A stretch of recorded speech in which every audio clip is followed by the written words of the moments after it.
I'm a great believer of structuralism than deconstruction. Yes, I do believe that deconstruction helps us to understand different point of view. But at the same time, I cannot reject the theories given by structuralist theorists. Whatever you see in your life has some structure. There is some patterns, habits that everyone follows. For instance, I wake up early in the morning, read a few pages from a book, and then start my day writing down for next 2 hours. The same routine I have been following for last couple of years. So there is some lag in my life which is controlling the parole. There are some set of rules which governs my life. In a similar way, UGC-NET examination has some blank. UGC-NET examination has some set of rules. They have some patterns, and these patterns you can simply figure out analyzing the previous year question paper. So here is the pattern UGC-NET follows while deciding the question paper. You will find around 16 questions coming directly from British history and novels. These 16 questions will include British novels, the lives of the poets, their works, and important events that took place in the history.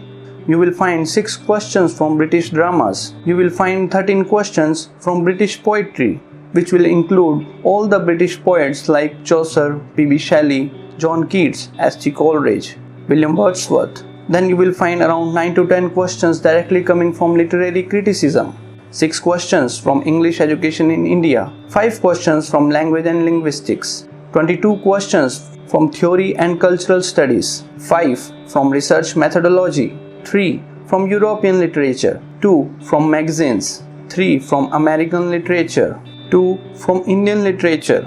You may find 1 or 2 questions from African literature, and at the end of question paper you will find 10 questions divided into 2 topics. Number 1 is poem analysis and number 2 is passage analysis. So you need to understand that UGC-NET examination is not just putting randomly questions in the examination. They are following some structure, they are following some set of rules, some patterns. So in this video we are going to discuss how you are going to use these patterns and turbocharge your literature preparation. So before continuing this video, if you are someone who believes in smart work rather than hard work, or if you are someone who does not want to waste their hours and hours of time in listening to the lectures, then you can simply place our order of our study material on English literature. You can check the link in the description below. Now without any further delay, let's continue this video. So we need to believe in the theories of structuralism. We cannot simply hail the deconstruction part of literary theory. We need to understand the patterns, we need to understand the structure in our life. Whatever we are doing today is in the continuation of the yesterday. Whatever we do today, it will continue tomorrow. We are not living each day individually. We are living in a continuation. Similarly, UGC-NET examination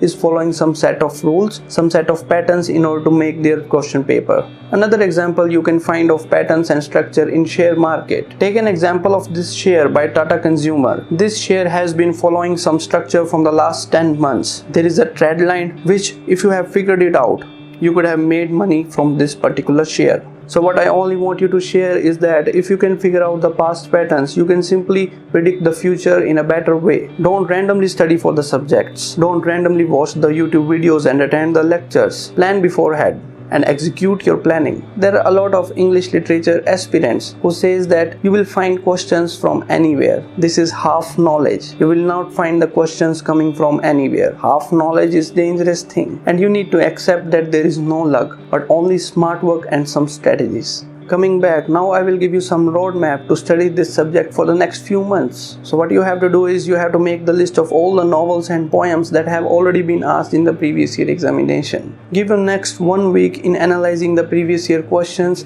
and writing down all the important novels and poems and authors. Now if you have purchased our study material, you can simply figure out all the important authors and their works in that material. And also if you don't want to place the order for any reason, you can simply Google all these writers, important works and authors, and take the printouts of all these authors from SparkNotes, GradeSaver, Wikipedia. It's good that you are listening to the lectures of your teachers, but nothing can substitute the habit of reading. So take the printouts of all the important writers, their works, and important topics which has been asked in the examination. Now first give attention to all these topics rather than studying randomly. You study Indian literature for 1 month and you find that only 1 or 2 questions in that examination. Indian literature is important from GATE perspective. It is important for SET examination, but it is not at all important from NET examination. Indeed, you will find 2-3 questions from this subject, but then I suggest you to understand the pattern, to understand the set of rules, the length of this examination. So take out the printouts of all these important authors and important topics and start studying them first. This is how you are going to crack the examination in a smart way. You don't have to spend hundreds of hours in studying the irrelevant stuff. Remember that in competitive examinations, smart work always beats hard work. To perform better than all the students in English literature, you need to plan out your journey ahead. So with this, we come to the end of this video. I hope you found the video worth your time. So that's it for this video.